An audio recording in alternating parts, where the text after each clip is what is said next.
Ladies and gentlemen, boys and girls, welcome back to another edition of Leaders Lead, Winners Win. I'm your host. My name is Cody Adams. Say it then. Who the GOAT? Who the GOAT? Who the GOAT? Who the GOAT? Who you bitches really rooting for? Like a kid that had bad from January to November. Good to see you back. Hey, how are you? I'm channeling my inner Travis Kelce. Shaved the beard a little bit, got the mustache flowing. I didn't shave my head because it is what it is, but I got a little swag going on. You know what I'm saying? It is what it is. So, look, I'm in the mortgage industry. Realtors, mortgage folk, I don't care. If you're listening to this, like, grab a pen and paper. I'm going to go through some things. I want to share some stuff with you on how we've been pretty damn successful over the past 14, 16 months that we've had our company open, live, ready, taking calls, so on and so forth. I want to help you guys. I just think it's the right thing to do. Part of my life and part of my goal is to give back. And this podcast, the charity work that we do, the leadership that ultimately I'm honored and privileged to be a part of and lead my guys, the leadership that I can exemplify, so to speak, and work with and work on is all a part of me giving back. But look, it's November 17th, Friday night, and it's about 8 p.m. here in Arizona. We had a long week. I got sick. It's a long story. We're kicking ass and taking names when it comes to our business. We're almost at $100 million in total closed loan volume in just 11 months. I couldn't be more proud of the group. We're up to 20 people at this point. All in with who's starting next month, and we have 2 more starting in January. We're busting at the seams at our place, and I'm super excited about it. I think I told you guys a few podcasts ago, but super excited. And if you don't know my background, I was a bartender, and I was going to chiropractic school in 2014. Made a decision in July of 2014 to see what Quicken Loans was all about, the company that I started my mortgage career with. A couple of my buddies worked there. Now, a lot of my buddies have or still do work there. Met a lot of great people at that organization and spent almost 9 years of my life there. In 12 months, I was a banker, and then so for 1 year I was a banker, and then the other really 7.5, I was a leader at the organization. I've seen rates from, let's just talk about the last 5 years in general, but I've led thousands of people over that, by the way, that 9 years. I've seen it all. I've led it all. I've led through COVID. I've led at remote. I've led new bankers. I've led seasoned bankers. I led people that are older than me. I led people that were younger than me. I led people that were women. I led people that were gay. I led people that were straight. I led people that went through some serious things in their life and helped them out with it. I've done a lot of cool things in leadership capacity from a banking perspective or loan writing perspective. I've overseen thousands and thousands and hundreds, almost probably billions of dollars in revenue and in loans closed. Personally, I've closed every single loan that there is, from a HELOC to a HEAL to a bridge loan to a construction loan to conventional FHA, USDA, VA, all of it. I've seen it all.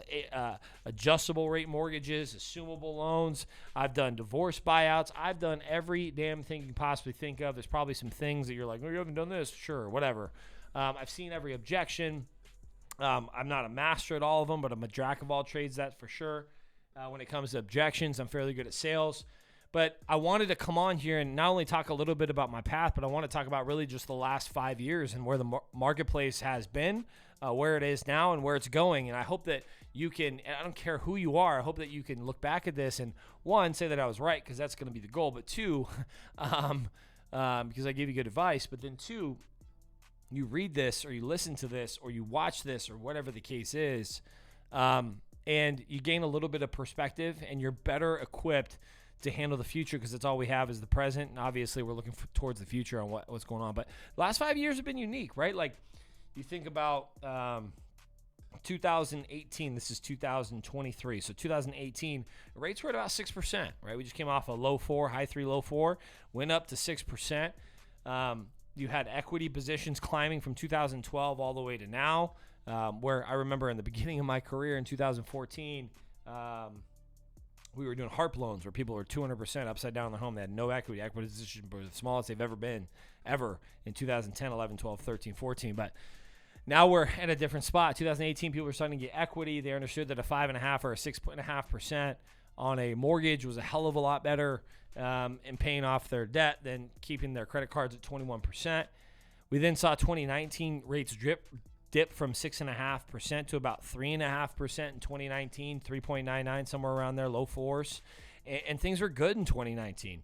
We had a pandemic that brought interest rates. I'm talking about a 30-year fixed rate mortgage, conventional.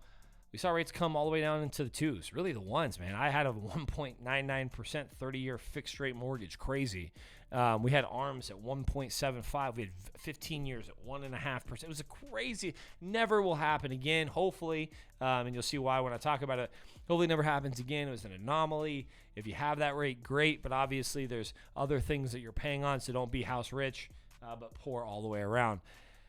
Then all of a sudden, after COVID, and really 2022 is when we started our company, February 2nd, 2022. So 2/2/22 is when we started this organization, and kind of went live in June or July of 22. So again, 14, 16 months, just kind of depending on when this airs and so on and so forth. But we went from 2 to 8.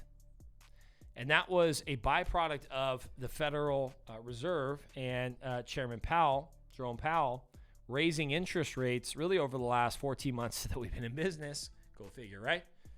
The sharpest they've ever risen and the most they've ever risen in the shortest amount of time. So a par interest rate, or the federal funds rate, which the federal funds rate, if you didn't know, this is good stuff for you to know, realtors and maybe people that are new or clients. The federal funds rate is the rate of which the Federal Reserve lends money to organizations or banks. So it was at zero through COVID, and really 2019 all the way through COVID and through 2022, and then it started to rise.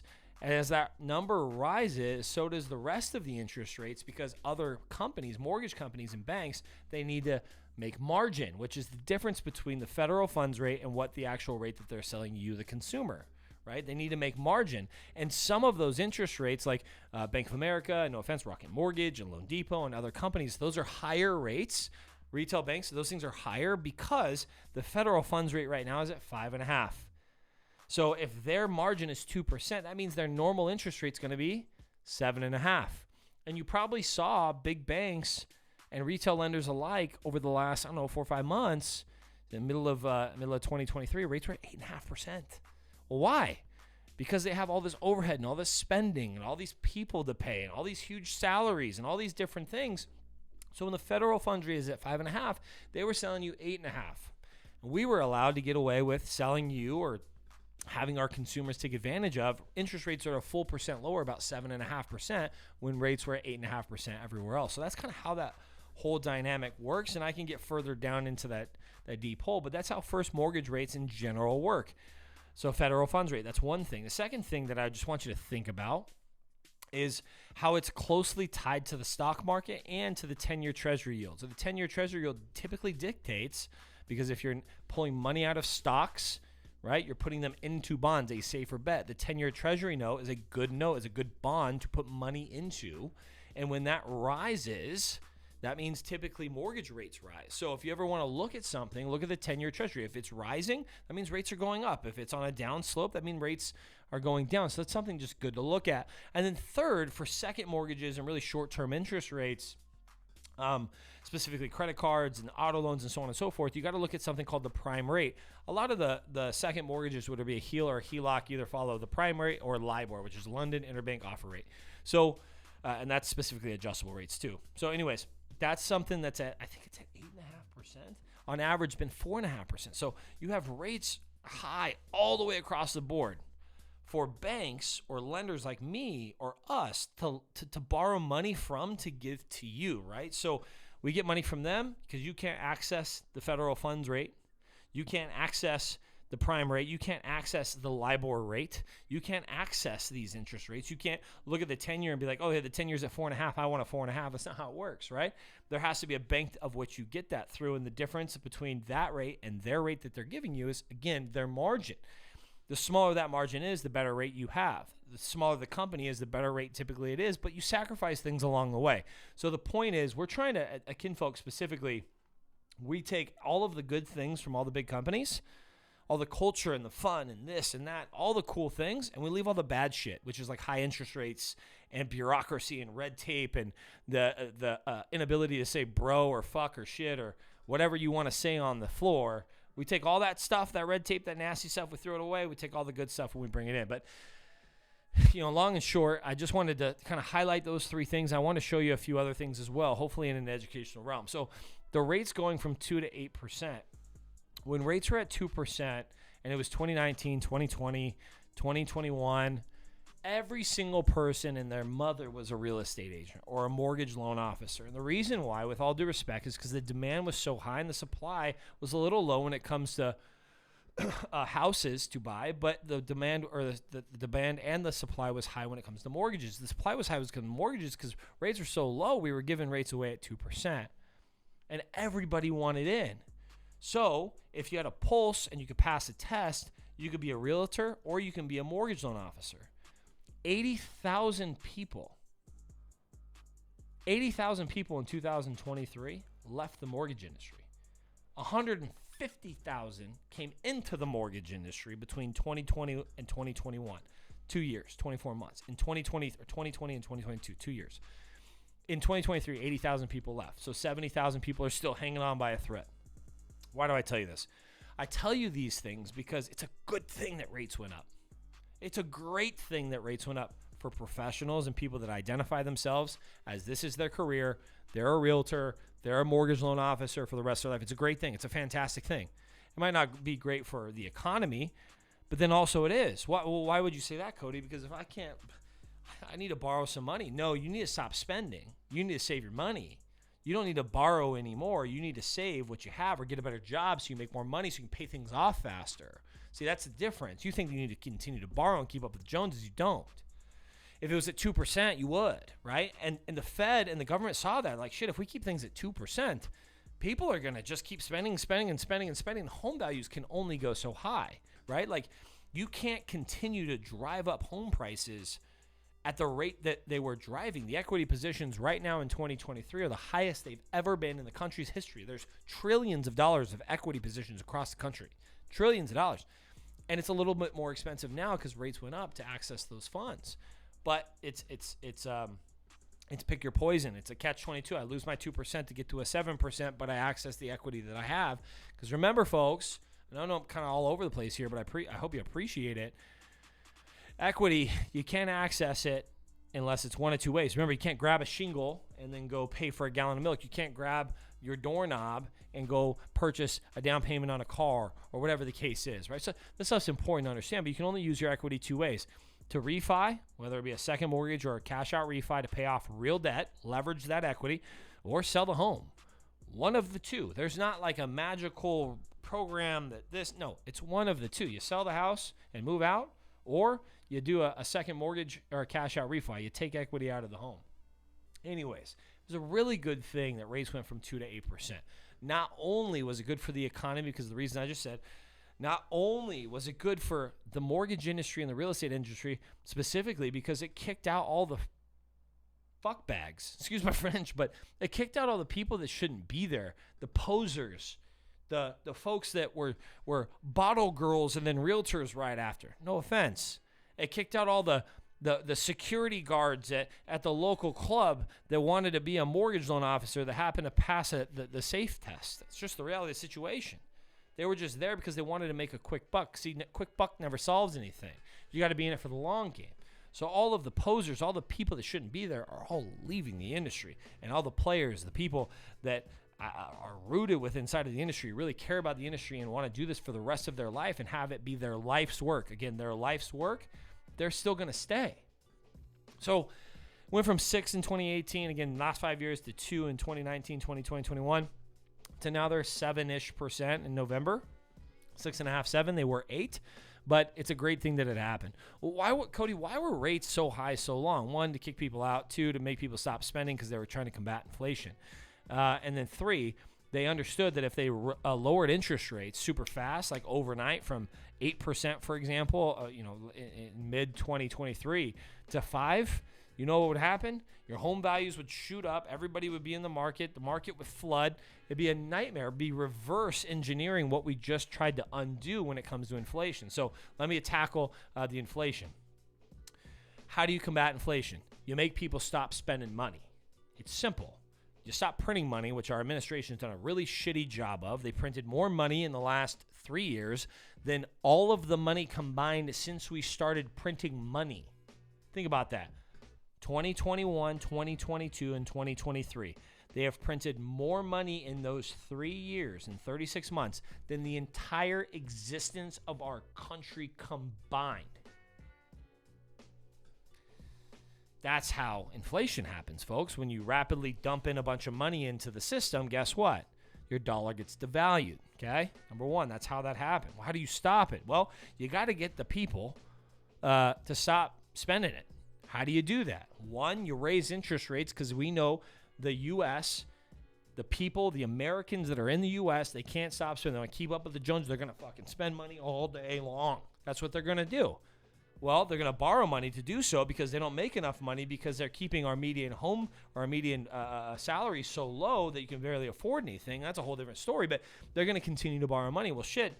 Let's raise the interest rate so they stop borrowing money. So we saw that. We saw spending go down, consumer spending go down. We saw unemployment go down too, but we saw consumer spending go down because rates went so high, right?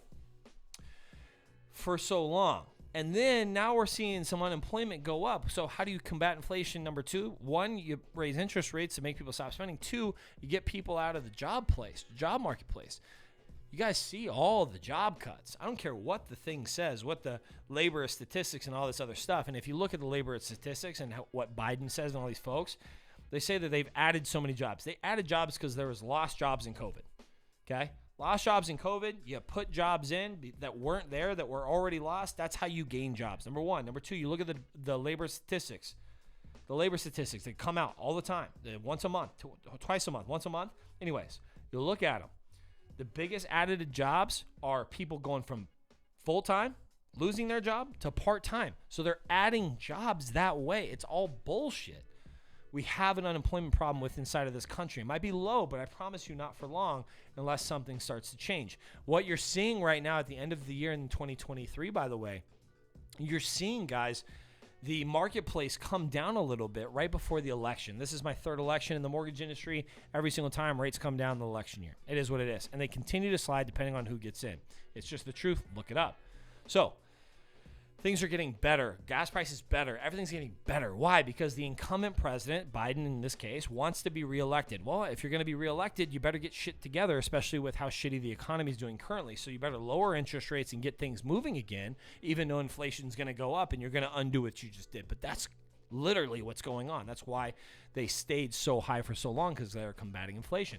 The other thing is that the rates stayed so high for so long when they didn't need to be, technically, because we didn't want home values to shoot through the roof, supply of homes on the marketplace shoot through the roof. Even though it'd be great for me, it'd be great for my realtor friends, for you probably, a mortgage loan officer, or whoever else is it'd be great. But ultimately, if rates went from 8 to 5 overnight, we'd have massive flooding in the marketplace and people borrowing, spending, buying, and doing bad things, which ultimately would increase inflation, which is what we don't want, because we don't want to end up like other countries that have experienced hyperinflation, like Venezuela and others, that ultimately had terrible things happen to their country and things go into dire straits to get back on track. We're not in dire straits right now. We're just going through some pain. Holy shit. That was just the last 5 years and what's going on right now. Let's talk about the next 18 months. I know that I'm all over the place. Hopefully you're following. Hopefully you're listening. Like, holy shit, I didn't know that. Or maybe I've told you something that maybe has struck a chord and you need to share this with somebody. Do it right now. Thank you so much. I'll take a second. You go ahead and share. You can just hit share, copy link, and then just put it on your Instagram story or whatever. But the next 18 months. So the end of 2023 into the summer of 2025. Well, I'm going to give you some tips and hints and things that we're doing and some things that you should do. Number one, you should try and gain as much market share as you possibly can. There's a lot of great folks that have left the industry and went somewhere else. There's a lot of folks that are standing on the sidelines, or they're in a company that they absolutely hate. And how you gain market share is with hiring great human beings with great set of values and a great set of standards that are teachable and have integrity and are coachable, and things that you would like to share and people that you would like to be around. You gain market share with bodies. We figured that out kind of the hard way, and we understand that now. So market share. You increase your partnerships, and you increase who you hang out with. Like, we're with United Wholesale Mortgage, Matt Ishby and the group. They're the best thing that's ever happened to our company. They're so cool. They're so awesome. That's who we're going to hang out with. We're going to increase our product line. We're going to keep the main thing, right? You want to keep the main thing. You want to keep to increase market share. Like, if you're a refi shop like we are, 85% of our business is market share, or 85% of our business is refi. The other 15%, guys, is purchase. We're not going to just dive into purchase and all of a sudden become a purchase shop. No, we're really good at refi. We're really good at second mortgages. We're really good at that. We're really good at those things. We're going to also do purchase because we're great, but we're going to keep the main thing. And that's how you create market share, guys. The second thing that you should do, that you need to do, that we are doing, is branding, creating a brand. The top big companies, they're not direct outbound people. Like, you don't see Mars, which is the candy company. You don't see Coca-Cola outbound dialing, reaching out to random people and trying to sell them Coca-Cola. They probably did when they were little and a small company, but you got to think bigger. How do you stop being a startup? How do you stop being a small company? You stop doing small company shit, okay? You don't get too big for your britches or over your skis, as they say, but you stop doing small company shit. What that looks like is branding and building a reputation through 5-star Google reviews, through a great word of mouth campaign, because you know that your people have such integrity and you have such high standards in your company. They're going to treat your clients the right way from start to finish, and you're going to treat them, the team member, the bankers that you have, you're going to treat them the best that you possibly can, and with the utmost respect, and you're going to love them and nourish their career and help them. So much so that ultimately you're building a reputation that lasts through ages and that goes and spreads like wildfire through word of mouth. That's the best campaign you can have, is a great reputation in a brand that someone can recognize. And that's what we're trying to do. You got to put your logo on everything. You have to brand yourself as the authority within inside of the industry. And that's what we're going to do over the next 18 months. Again, we're going to try and gain market share through many different things, keeping the main thing, branding, and then having a great reputation. What else? Well, over the next 18 months, I highly recommend you go through your systems and processes and you get them down pat. See, I think for kinfolk specifically, I'm glad that we didn't start our company in 2019, 2020. Like, I could have made millions and millions and millions of dollars. And for the people that did, and you know who you are, and you probably listen to this or have seen this or whatever, I know who you are, and shame on you for like cutting people and firing people. Like, you made so much money over the last 2 years as CEO. Hopefully you didn't squander, but you should be able to hang on to these people, teach them, and put them through, lead them through maybe a tumultuous time that was of 2023. But a lot of you guys, shame on you for cutting those people, even though you made so much money. But I'm glad we didn't start the company then. I'm glad we didn't make millions and millions in 2020 and 2021 through COVID and all this other stuff. You know why? Because right now, through this time when rates have risen the highest, these are the good old times. And you know what? We're still doing incredible. We're still gaining market share, building a brand. We're building a great reputation. We're making money.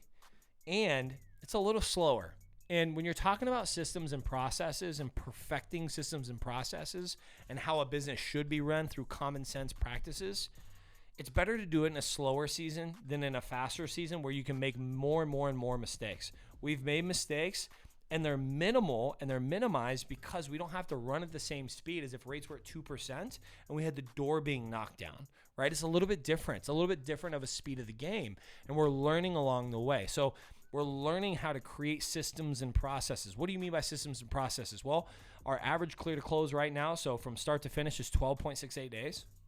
So our system and our process and our technology that we're building and all of the pieces that we have and the promotions and that we're building a separate processing company and all kinds of stuff. All that stuff is being built currently right now. We also have really focused on a loan tracking system. We understand that rates are going to come down. We have over 600 clients in the last 14 months. 600 clients in the last 14 months. This is November. Over the next 18 months that are going to refinance once or twice. So we know that we're going to flip that book of business, not only because we have the best interest rates and the best process that we're perfecting and system that we're perfecting, not only because we have a loan tracking system that tracks their rate against the current marketplace and alerts us when it's the best time for the client, which is something we've built internally. It ain't no bullshit. It's awesome. I'm super excited for it because I know that clients are going to benefit for it. And so are guys in the form of commission and taking care of other people and making them save money, making clients save money. Not only because of those two things, guys, not only because of those two things, but because we made a decision too that we're going to not just do purchase and refi, but we're going to do second mortgages because we understand that clients didn't want to touch their 2 and 3. I get that. So let's do a second mortgage. Here's what it looks like. Is the commission less? Yeah, but who cares? I'm getting a client for life that's going to tell their friends and family about who we are. I'm going to perfect my process through repetition of 600 clients as opposed to 100 over the last 14 months of just refis and purchases and saying, no, I don't do those because I don't make enough money, which a lot of you guys did, by the way. We're developing systems and processes and we're learning along the way. And ultimately, it's not only going to benefit our guys, our company, but it's going to benefit our clients because they're going to be the best of the best. Lights turned off. That means that we probably have to go. The last thing that I'll say, this is great. It's like story time with Cody. This is the last thing that I'll say, guys. Get in your hood and get in your blanket. Grab your popcorn. Okay, do your thing. You got to stand out and be unique. I've said it before. I'll say it again. You guys are still bringing boxes, donuts to fucking real estate shops, man. It was loan officers. And you're still going to lunch realtors with these mortgage people trying to get their deals. Like, you guys knock it off. We have some stuff we're working on right now that blows things out of the water, knocks people's socks off. You have to stand out. You got to be unique. You got to do different things over the next 18 months to build your brand, to build your company, to build your book of business. You can't do the same thing and expect a different result. So love you guys. I appreciate you guys. We're at like 23, 24 minutes. The lights are turning off. It's late. It's a Friday night. I got to go. Bye.